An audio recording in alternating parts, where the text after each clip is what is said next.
In primetime news this evening, swine flu case confirmed in Jamaica, but health officials say there's no need for panic. Remove the king, but then what? Residents bombard Constitutional Reform Committee with questions. And convict in Canice Jackson murder to be sentenced next week.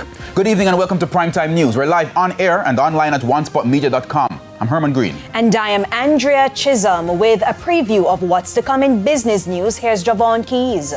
Thanks, Andrea. Now, Sherwin-Williams Jamaica is celebrating 50 years of operations locally, and they say they have plans to expand. I'll give the details a little later on in the business day.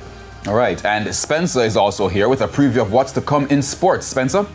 Thank you very much, Herman. Well, Jamaica and West Indies batsman John Campbell appeared before the Court of Arbitration for Sport today in his appeal against a 4-year doping ban. We'll give you more in Primetime Sports later. For a preview of the weather report and forecast, here's Romaine Robinson.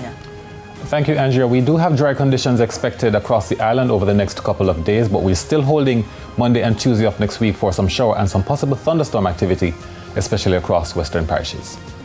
There's also sports commentary, E-Prime, and weather in this newscast. But before the break, the feedback question. On a question this evening, what do you think can be done to reduce violent attacks in schools? Share comments online, facebook.com/Television Jamaica, and tweet us at TVJ News Center. Spencer, Romaine, Keys.